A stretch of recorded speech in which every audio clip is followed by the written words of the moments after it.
Hey fellow volunteers, we are here doing a fly trap part 1 actually. This is our feed room. If you don't know, our volunteer sign-in room, we have our fly traps in here. So these are great to put in. We have a part 2 of this to show you how to get rid of them when they're full. But on the shelf here we've got some fly traps. They're these plastic bags. Disposable fly traps. So disposing of them properly is super important, so please watch video 2 for that. Because I'm alone, I can't actually demonstrate this at the moment, but I'll show you at the very top. There are directions. It has pictures of scissors. You want to cut that really carefully, that opening, and then the top will pop up. In that area, you can put water in. The bag will have a line. Fill line right here. So you want to make sure you don't go over that. If we end up with too much water in here, the amount of flies that can get in is a little bit less, and then we can be less productive with our bags. If there's not enough, same thing. So we'll go right to that line. Now I'm going to set this bag back down and go out and show you where we would do this. So you come in and grab your bags. Oh, I forgot to show you, here's the twine. We need to hang the bags. So here's some twine. There should be some scissors in here. If not, talk to your team later. I'm going to grab the twine and the bags. Come out here. I like to kind of pre-cut the tops and put the twine on. I'm going to come over here and show you one of them so you can see what it looks like. This one's already been put up. So you see how that top pops up? And I don't know if you can see, there's holes in there, and that's where the water would go in.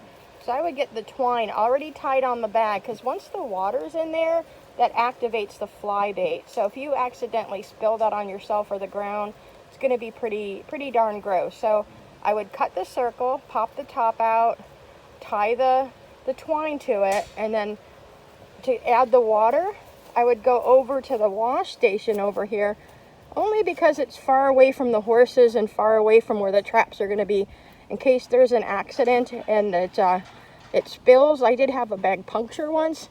It just split open, so we want to keep that away from the feed and the feed shed and the horses. So it's a little bit of a walk over here to this kind of wash station. We have a hose here, and we have some pavers.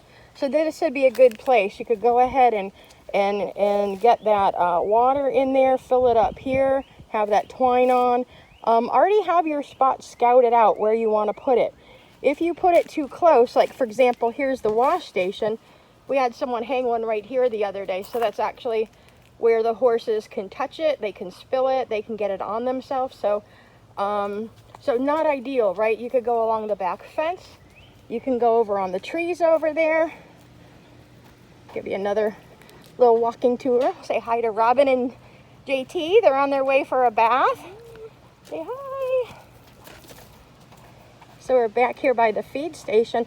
If we hang it too close, for example, on this tree right here, this is a nice size, but it ends up, you know, it does attract the flies, right? So it attracts them exactly to where the feed bin is in our dishes. So we want it a little bit away. So this is a little close, but not too bad. We've got some over here hanging, so this is nice. We've got a couple hanging over here. So these are good to check, to fill, to hang more. Let's go see how these are doing. I think they just got replaced today. So, so these are hanging there. If they're too low to the ground, they don't trap enough. If they're too high up, they don't trap enough. A lot of times if they're in a shade, they'll trap less than the sun. This happens to be shady right now, but most of the day it gets sun. So I'm trying to think if there's anything I missed. They're in the feed shed. You want to get your supplies, your scissors, and your string. Get that all ready. You take it over to the wash station, fill it up over there to the fill line. And if you've already scouted your area where you want to pick it, that's good. That way you're not walking around with a full baited bag just in case there's a problem or a spillage. So get it hung up. Make sure it's tied nice and tight so that doesn't come undone. And that's Fly Trap 101.